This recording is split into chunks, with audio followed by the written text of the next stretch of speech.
Around Dodge City and in the territory on West, there's just one way to handle the killers and the spoilers, and that's with a U.S. Marshal and the smell of Gunsmoke.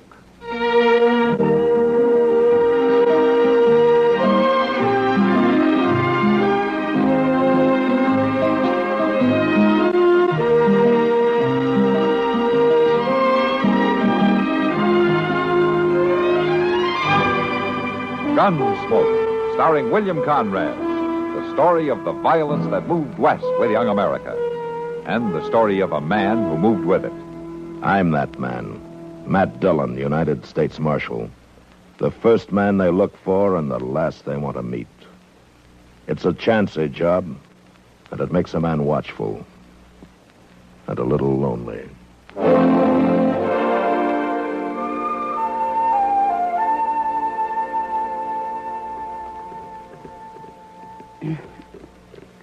Your move, Doc. Yes. Yes, I see this. Only I don't like my choices. You got me kind of cornered, Kitty. Oh, now then. Smart man like you ought to be able to think his way out. Well, let me see now. Nope. There's nothing I can do except this. And pray your eyesight's gone back on you. Not today it hasn't, Doc. Yep. There. You can't peddle any eyeglasses here today. How many games you won now? 5 straight. And remember, we were playing for $1,000 a game. In trade, that was. Some bet. I'd have to die to collect it. And the same thing if I'd have won, Kitty. $5,000 worth of your whiskey would wipe out every doctor in the West. You don't want to play another game by any chance? Not by any chance. Thank heavens. Why don't you go make a few calls, Doc? I'd love to. The trouble is no one needs me. The town and the county are just busting with good health. Yeah. And look at this saloon. One paying customer at the bar, and he's drinking beer. Well, I'd say that Matt and Chester picked themselves a good time to be out of town. Yeah, they got it pretty soft, all right. Of course, they get shot at now and then. But at least they get out of Dodge once in a while. Yeah, let me see. Where's in a Pueblo this time, wasn't it? Near there, anyway. Didn't say how long they'd be gone. No. And I'll bet I know why. Oh? Why? There's some of the best fishing in the world not far from Pueblo. Wouldn't surprise me the least bit if they're settled back next to a stream that's just jumping with mountain trout.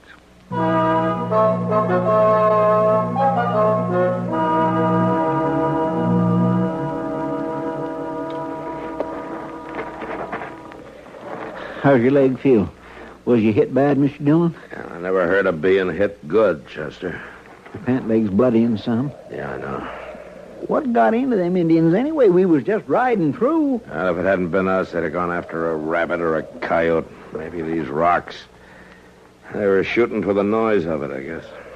They had to be Utes, didn't they? Renegade Utes, most likely. Well, they got tired of us, or they think they killed us, one or the other. Can you bear weight on that leg? I don't know. Now, let's try. Just let me slip my arm behind you here. Yeah. You pull yourself up. All right. Hold on to me, Mr. Dillon. Can you make it? Yeah, I can make it to my horse, I think. There we go. Easy.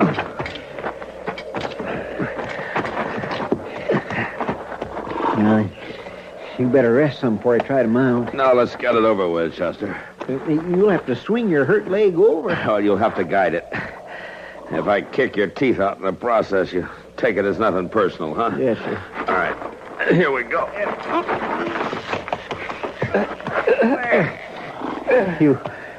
You all right, Mr. Dillon? Yeah.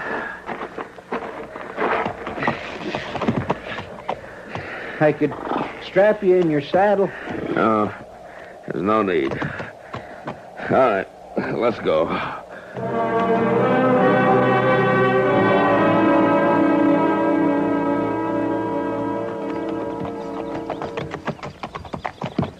You're awful peaked looking, Mr. Dillon. About played out, ain't you? There's water ahead to the left in those trees there. Well, you can't go on just water. Oh, that'll help. Water the horses, too. Ain't much daylight left. I'd Nettie we'd find a settler and get you bedded down for the night. It's Ute country, Chester. They've rotted out most of the settlers. In through those trees now. Yeah, there's good grass by the stream.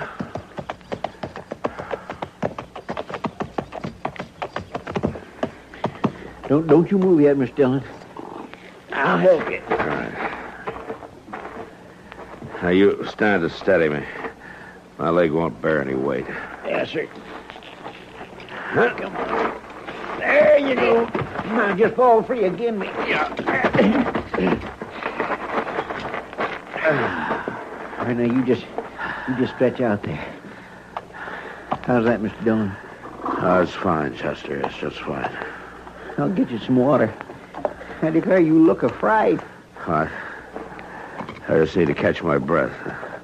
Just rest a little bit.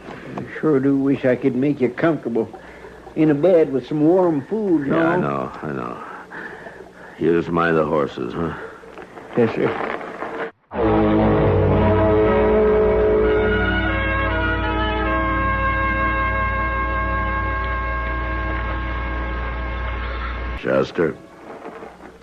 Chester?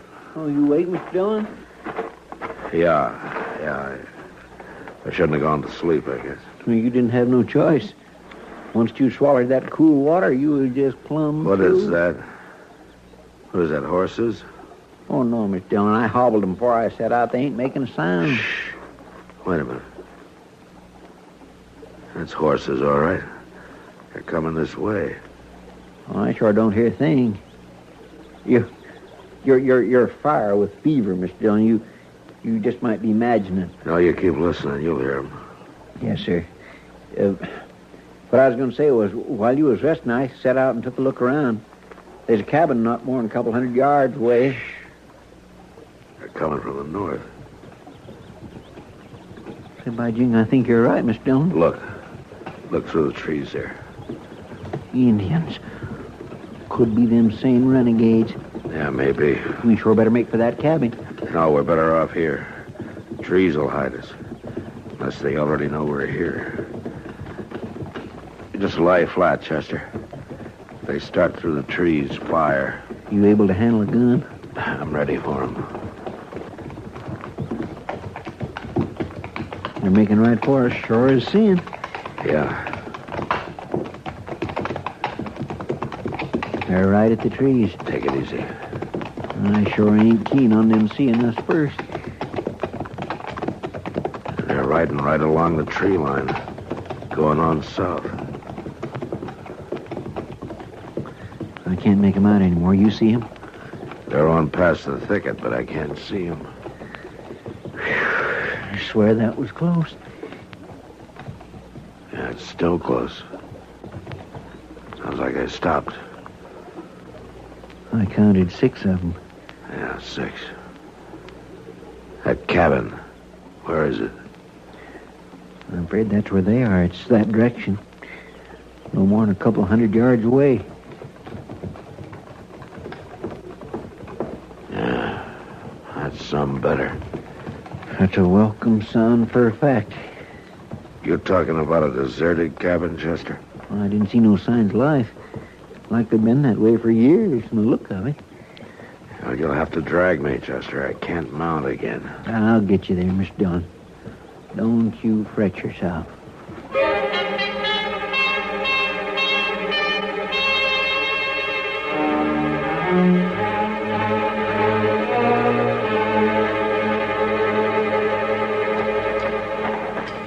All right, ain't more than about 10 steps. You can make it, Mr. Dillon.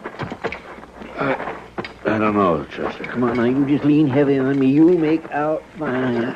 You come no closer. Well, ma'am, you can just put that shotgun away right now. I'll judge about the shooting. What ails him? Oh, he's shot and weak. Ma'am, I gotta put him down inside. I never laid eyes on you before. No, ma'am, we're clean from Dodge City. Chester. Mr. Dillon! You all right, Mr. Dillon? Mr. Dillon? He dead? No, ma'am, not yet. Would you just try to help? Set that shotgun aside and help a body? How are you on food? We got precious little, I'll tell you that. Blankets? Shells? You got anything? What I got is a mighty sick friend here, ma'am, and I'm lifting him up right now and taking him in that cabin. How much money have you got? I don't know. A little? Hand it over. Once we're inside. I tell you, boy, I'd soon shoot the both of you's jaw with you. I want your money and your gun. Oh, for...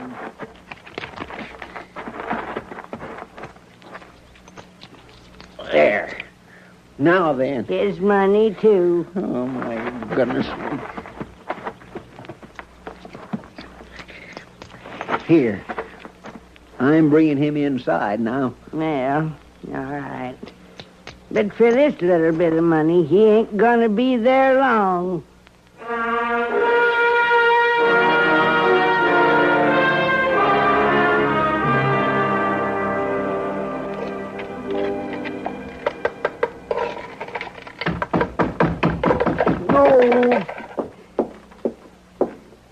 Yeah, you're another weak one, are you? Well, I'm carrying my weight in logs. Put 'em by the stove and quit whimpering. Soft bellies, the lot of you.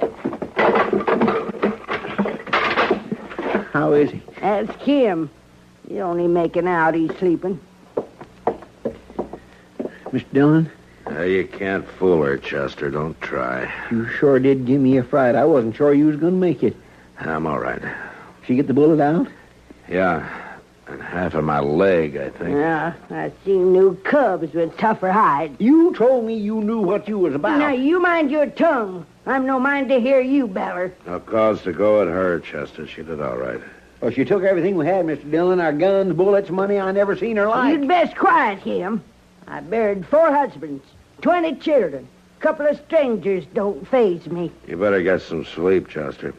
She says you watched over me all night. Well, now, if you need me, Mr. Dillon... No, I'm fine. You go on now.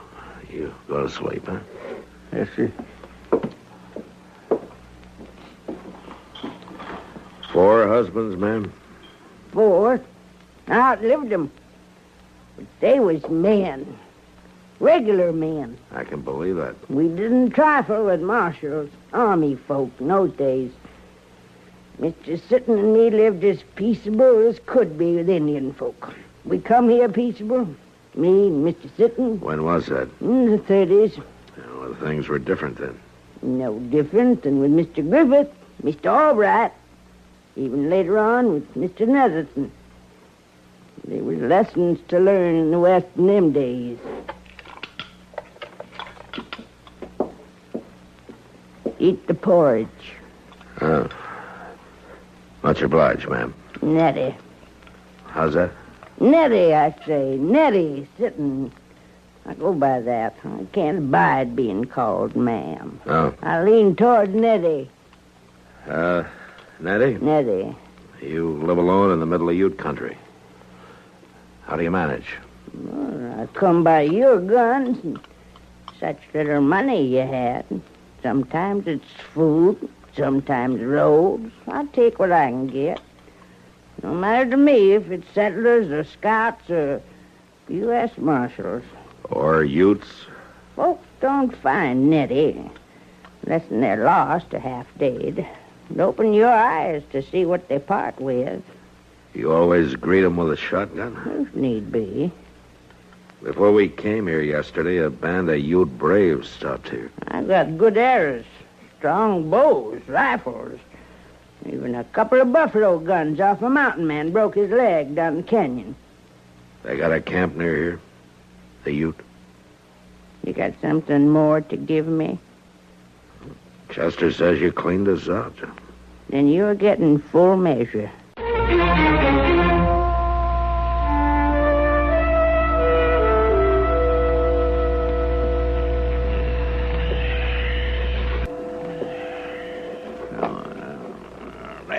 Hey, no, here. What's that? Here now. You can't have my ring. I ain't had a pretty for a spell, that's a fact. I bought that ring myself in St. Louis. A man does not safe sleeping here. It'll fit just fine once I wrap some twine around it. Body's fingers thin with age. I declare, next thing I know, you'll be picking my bones. Mind your tongue. Give him his ring back, Nettie. Oh, not likely, no. Dillon, what says you can't hit an old woman when she's so mean and contrary? For one thing, her shotgun. I'd as soon use it as have a ruckus with you. You take his ring. You give us something, Nettie. Oh, I do admire her pretty. I clean forgot the bright feeling they give you. Our guns for the ring, Nettie. That's fair.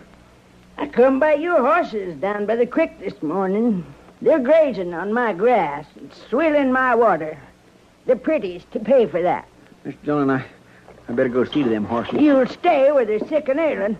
I'll see to the horses. You saying he can't leave the cabin? Not alive, he can't. Well, you doggone She mean means old... it, Chester. I do that. Now, I've got tending to do outside. No need peering around for your guns whilst I'm gone. You won't find them. Mr. Dillon, we have got to get out of here. Yeah, we need horses to do it. Come here. Now, steady me. But you ain't fit stand yet. You stand steady. There. Now, we'll have to crawl once we're outside anyway. I can manage to the door. Like as not, she's just crouched out there waiting for us. Well, it's worth a chance. We might not get another one. All right. Get on your belly. Move small through the brush toward the stream. Can you see her? No, I can't. The stream. How far is it? Good 100 yards, maybe more. I don't see the horses. I don't either. Oh, flatten, Chester. It's Ute. Well, she's talking to them Indians. We're going to have to go back, Chester. To the cabin? Without guns or horses, we're no good out here. Come on. What do you reckon she's done with our guns, Mr. Dillon? Her? She might have eaten them.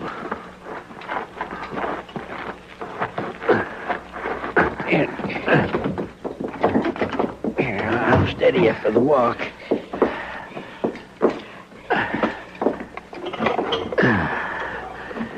I'd give a lot for some of her strength right now. You reckon I could find them guns alone? That ain't got yourself killed doing it. That's no good, Chester. We're going to have to wait. You're just about as foolish as can be, ain't you? Crawling around in the brush out there. What's ID? Fresh air. You got no guns, no food. There's Utes all around. You don't think too good of your hides, do you? Where are the horses, Nettie? Your color's coming back, Now, son. you heard him. What about them horses? They bring good price in these parts. I could get me a passer of things, trading horses. You're real friendly with the Ute, huh? They treat me good. Of course, they know Mr. Sitton and me come peaceable to their country. Not to run 'em off what rightly is their land. You ever seen them at their killing? Women, babies, no matter to them. Ever ask yourself who started it all? Well, I seen it happen. The whites and their guns moving in. It wasn't pretty work they did. Women and children, too. That's a fact. They let you live here. There's got to be a reason. He come here, like you, full of shot, ailing, white man's doing. Mr. Sitton and me, we took him in, tended him. He was a young chief then, but White Bear never forgot. Not in all these years. White Bear's the oldest chief among the Ute now. He don't forget Nettie Sitton. He's near to relation I got. You're from another age, Nettie. You and White Bear. Maybe you got someone. A wife? No. No wife. A mother, then? Well, I got her memory. And a pair of earrings she always wore. That's all. Not on you. I'd have come on 'em. They're back in Dodge City. Oh, that's a pity. That's a pity.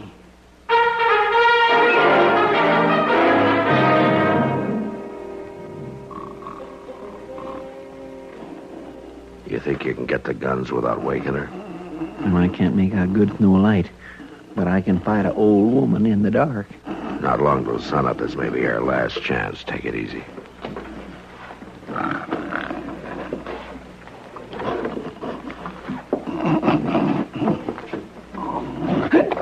Now, that's just close enough. I don't mind shooting one bit. Stealing up on an old woman. What kind of men are you? You're a doggone witch, that's what you are. Seeing in the dark, hearing, you ain't no kind of woman at all. Maybe not now, boy, but I was once more woman than you could have been. All right, shut up, both of you. Somebody's coming.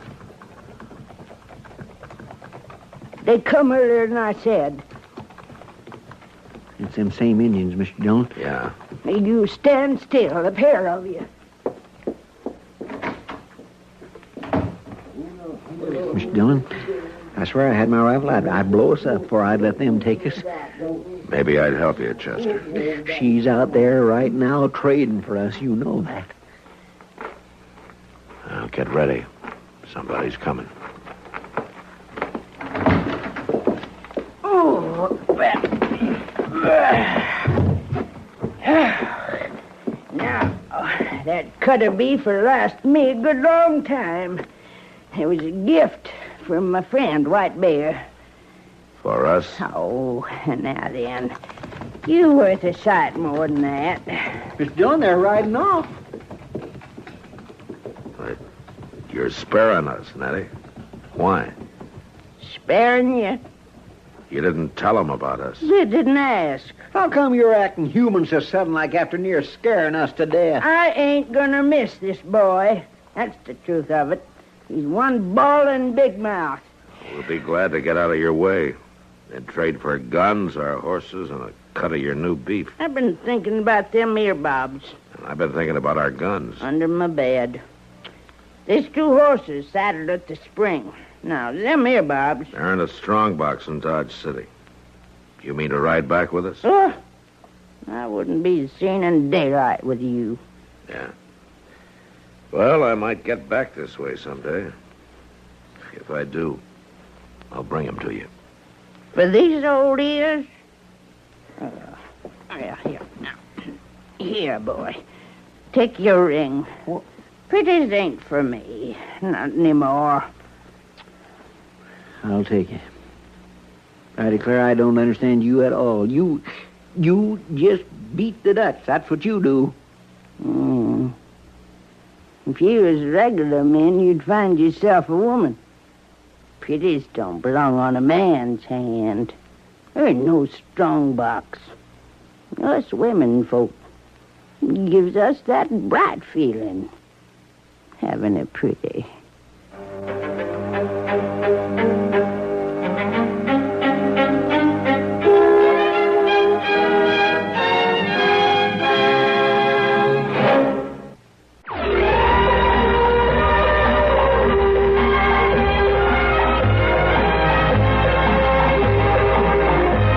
Gunsmoke. Produced and directed in Hollywood by Norman Macdonald, stars William Conrad as Matt Dillon, U.S. Marshal. The story was specially written for Gunsmoke by Kathleen Height, with editorial supervision by John Meston. Featured in the cast was Virginia Gregg. Parley Bear is Chester, Howard McNear is Doc, and Georgia Ellis is Kitty.